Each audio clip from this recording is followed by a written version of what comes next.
Hey guys, what is up? It is the Fast Break Report here, bringing you guys another vlog. Or not a vlog, but, another draft video, because a lot of things have changed, in the past couple weeks. The draft is going to be here very, very soon. Next week, as a matter of fact.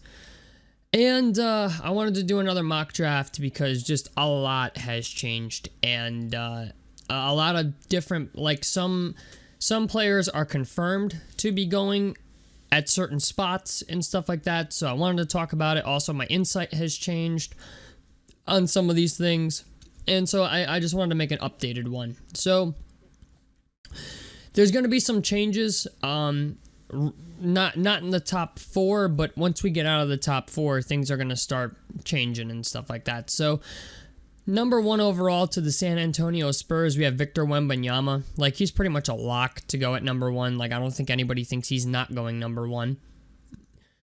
Number 2, I have Brandon Miller, still going to the Charlotte Hornets. I know a lot of people have Scoot Henderson going here at number 2, but Charlotte has so many point guards, I just don't see them taking another one. Like, they have James Bouknight, who doesn't see any play at all. They have Terry Rozier, who they could play a point guard. They have LaMelo Ball. Then if you include, like, the guys that they have on their team at, like, shooting guard and stuff like that, it's just, like, it doesn't make sense for them to take another guard. You know what I'm saying? So that's why I think they're going to take Brandon Miller. At number 3, the Portland Trailblazers are still drafting Scoot Henderson. I still have them taking Scoot Henderson. I think Damian Lillard wants to get out of Portland. Based on what he's put on Twitter and stuff, I just think Damian Lillard mentally has just checked out of Portland at this point. It's going to be very hard to trade Damian Lillard, but at least they have an insurance policy if they do decide to trade him. And I think Scoot Henderson's a pretty damn good insurance policy, if you ask me.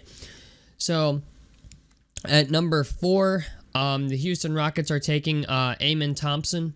Amen Thompson, I think, is going to be a very good player. I think he fills a hole that the Rockets desperately need at point guard. And, like Kevin Porter Jr. is a turnover machine. Jalen Green is not exactly the epitome of ball control. And I think Amen Thompson could open up the floor a lot, specifically for those two as well. So I like him going there. Now, this is where things start to change because promises have been made and stuff like that. At number 5, I have the Detroit Pistons taking Cam Whitmore. I had them taking Jarace Walker in my last draft, but Detroit seems very, very interested in Cam Whitmore at this point. So I think they're going to take him. He fills a hole that they have at the wing position, specifically at the small forward position. He's not an amazing defender, but he's not a bad defender. The kid can flat out just score, and Detroit really needs that. So I like that going forward. I think it's a good pick for them.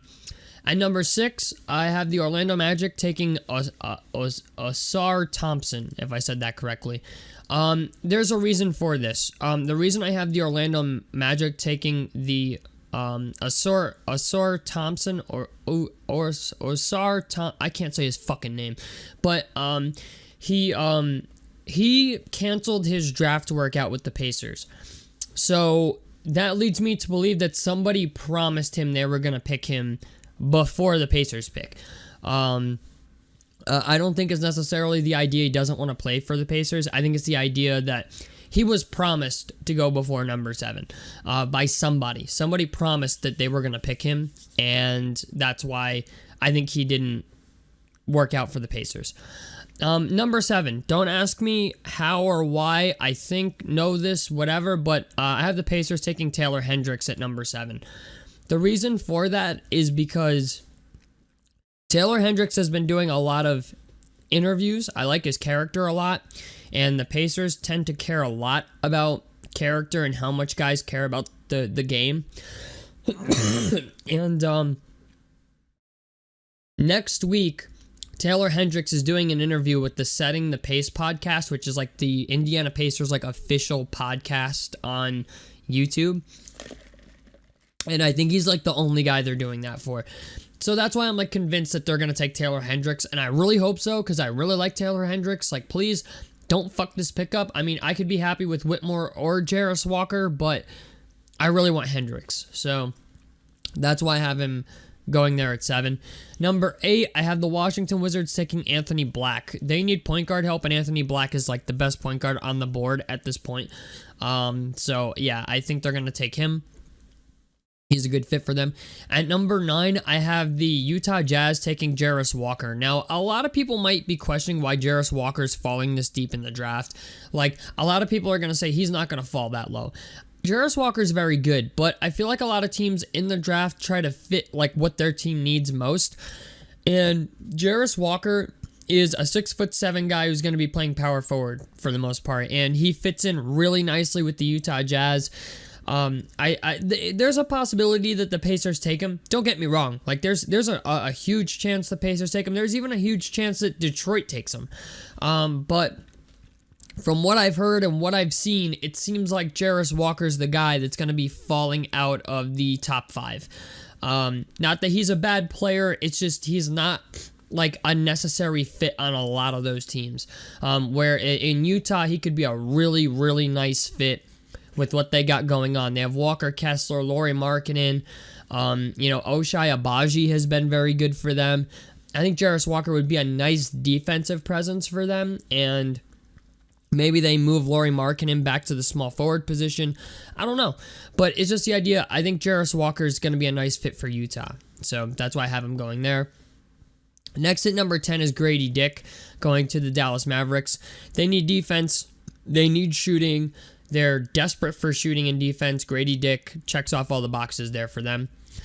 At number 11 for the Orlando Magic, again, I mean, a lot of this is all the same at this point. I still have them taking Jordan Hawkins. They really need shooting. They have a lot of guards, but they're desperate for guys that can shoot the basketball, and Jordan Hawkins is one of the best shooters in this draft. So that's why I have him going there. With the 12th pick, I have Oklahoma City taking Jet Howard again, just because Jet Howard's a really damn good player, and he needs to go to a place that's going to develop the rest of his game. The shot creation's decent. He's good at a little bit of everything, but he can become elite at those things if he goes to the right place. I think Oklahoma City is the right place for that. Oklahoma City also needs wings, and a lot of these guys aren't going to be like, I think, great wings. Jet Howard, I think, has the ability to be a generational wing if he goes to the right place. Yeah, well, not generational, but like an all-star caliber guy. And I think OKC's great for that.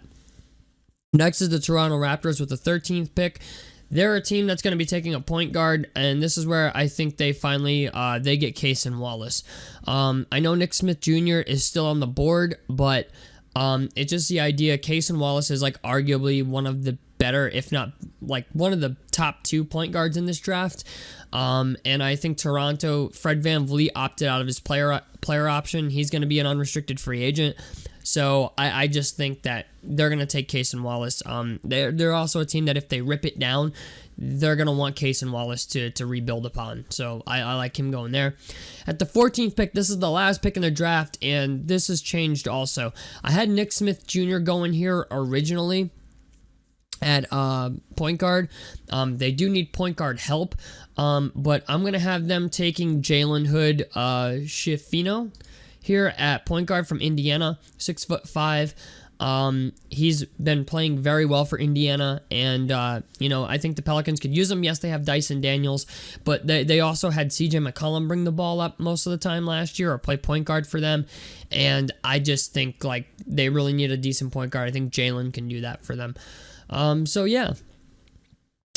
is my mock draft now as of June 18th, 2023. Victor Wembanyama going first, Brandon Miller second, Scoot Henderson third, Amen Thompson fourth, Cam Whitmore fifth, Ausar Thompson sixth, Taylor Hendricks at 7, Anthony Black at number 8, Jarace Walker at number 9, Grady Dick at 10, Jordan Hawkins at 11, Jet Howard at 12, Cason Wallace at 13, and Jalen Hood Schifino at 14th. Just so you guys know, just a heads up, there's a lot of teams looking to trade picks. Right now, the Pacers are looking to trade up in the draft or trade their pick for a more experienced wing, but if they don't, they'll be drafting, I think, Taylor Hendricks. I feel like Orlando's going to try to trade their pick at 11. There's a chance that Dallas tries to trade their pick to go up even higher in the draft. Toronto's another team that could move up, especially with the Pacers, because the Pacers have been trying to get OG Anunoby. So there was a rumor that like the Pacers could offer the 7th pick and I think the 26th pick for OG Anunoby and the 13th pick. So I'm not quite sure, but right now this is what I think the layout's going to be for the lottery. So tell me what you guys think about this down below in the comment section below. A like helps me out. Subscribe if you guys want to see more on the Fast Break Report. And I'm out of this motherfucker. Peace, guys.